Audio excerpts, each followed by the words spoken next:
আমার ভিডিওগুলো যদি আপনাদের ভালো লেগে থাকে তাহলে আমার চ্যানেলটি সাবস্ক্রাইব করবেন। আজকে আমরা শিখব ইউনিট সেটআপ এবং হচ্ছে কি ইউনিট স্টাইল সেটআপ। প্রথমত আমরা ফরম্যাটে যাব। ফরম্যাটে যাওয়ার পরে ইউনিট সেটআপে যাব। ইউনিট সেটআপে যাওয়ার পরে আমরা যাব টাইপ। টাইপের মধ্যে গিয়ে আমরা ইঞ্জিনিয়ারিং সেটআপে দিব, কারণ হচ্ছে কি আমরা ফিট এবং ইঞ্চি নিয়ে কাজ করব। তারপরে হচ্ছে কি পজিশনে যাব। পজিশনে যাওয়ার পরে আমি নিব 0 ফুট 0 ইঞ্চি। আপনি যদি পয়েন্টের পরে কত কোণ নিতে চান সেই অনুযায়ী আপনি সিলেক্ট করবেন। তারপর হচ্ছে কি ইউনিট টু স্কেল যাব। যাওয়ার পরে আপনার ফিট অথবা ইঞ্চিতে দিতে হবে, ইঞ্চিতে দিলাম। আমি যখন ইঞ্চিতে দেওয়ার পরে আমি যখন ইনপুট একটা সংখ্যা যখন ইনপুট দিব 5 ফিট 10 ইঞ্চি, সেক্ষেত্রে আমার ইঞ্চি চিহ্নটা যদি নাও দিই সেক্ষেত্রে আমার কি করা হবে, ইঞ্চিটা নিয়ে নেবে। তারপরে যাব অ্যাঙ্গেল স্টাইল। অ্যাঙ্গেলে যাওয়ার পরে আমি ডিগ্রি মিনিট সেকেন্ড, তারপর হচ্ছে কি ডিগ্রিতে গিয়ে আমরা 0D 00D ওকে যাওয়ার পরে আমরা ওকে করে দিব। আবার ফরম্যাটে যাব। ফরম্যাটে যাওয়ার পরে আমরা ইউনিট স্টাইলে যাব। ডাইমেনশনে যাব।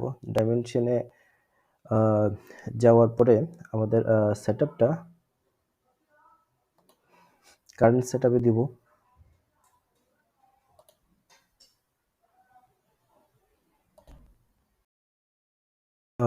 ফরম্যাটে যাব। ফরম্যাটে যাওয়ার পরে ইউনিট সেটআপটা করব। ফরম্যাটে ক্লিক করলাম। ফরম্যাটে ক্লিক করার পরে ডাইমেনশন স্টাইলে যাব। ডাইমেনশন স্টাইলে যাওয়ার পরে আমরা মডিফাইতে দেব। মডিফাইতে দেওয়ার পরে আমরা প্রাইমারি ইউনিটে আসব। প্রাইমারি ইউনিটে আসার পরে আমরা যা করেছিলাম, আমরা এর আগে ইউনিট সেটআপে যা করেছিলাম তাই দিব। ইঞ্জিনিয়ারিং দেওয়া হয়েছিল, আমরা ছিলাম 1 ফিট 1 ইঞ্চিতে আমরা কি করছিলাম, কনভার্ট করছিলাম। আমরা হচ্ছে কি ইউনিট ফরম্যাটটা কিসে দিছিলাম, ডিগ্রি মিনিট অ্যান্ড সেকেন্ডে। দেওয়ার পরে আমার ফিটে ক্লিক করতে হবে, ইঞ্চিতে ক্লিক করতে হবে।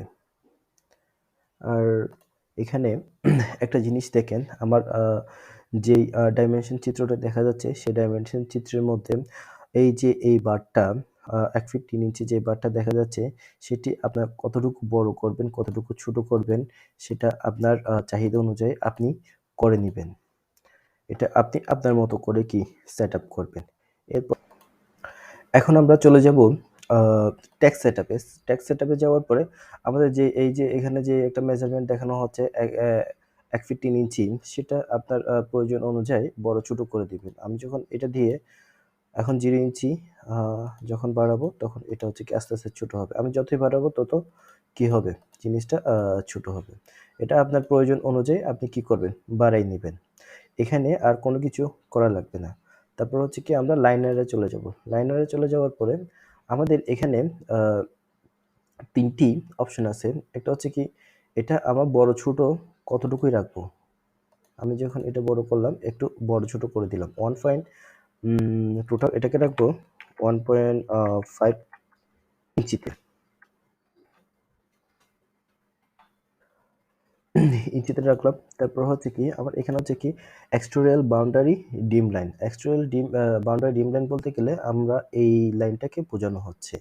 আমরা এই লাইনটাকে চাইলে বড় ছোট করতে পারবো, কোন জায়গায় রাখবো, কতটুকু বড় করব কিংবা কতটুকু ছোট করব সেটা করা যায়। এখন আপনার চাহিদা অনুযায়ী আপনি কি করতে পারেন, এই জিনিসটা নিতে পারেন।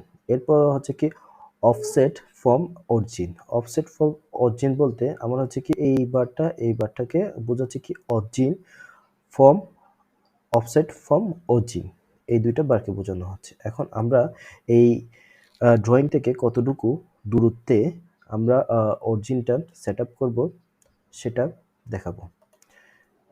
আমার প্রয়োজন অনুযায়ী আমি সেট আপ করে নিব। আপনি যতটুকু প্রয়োজন হবে আপনার সেটা আপনি আপনার মতো করে কি করে নেবেন, সেট আপ করে নেবেন। সেট আপ করার পরে আমি ওকে করব। আমি আপাতত এতটুকুই রাখলাম। এই যে এই বাউন্ডারি লাইনটা উপর দিয়ে উঠে গেল। ওকে করলাম। ওকে করার পরে কারেন্ট দিলাম, কারেন্ট দেওয়ার পরে হচ্ছে কি ক্লোজ।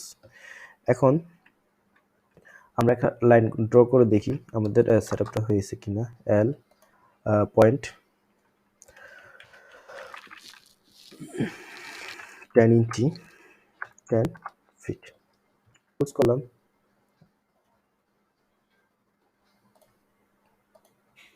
এতে বোঝা যাচ্ছে যে আমার পেজ সেটআপটা কমপ্লিট হয়েছে। আজকে এই পর্যন্ত। আগামী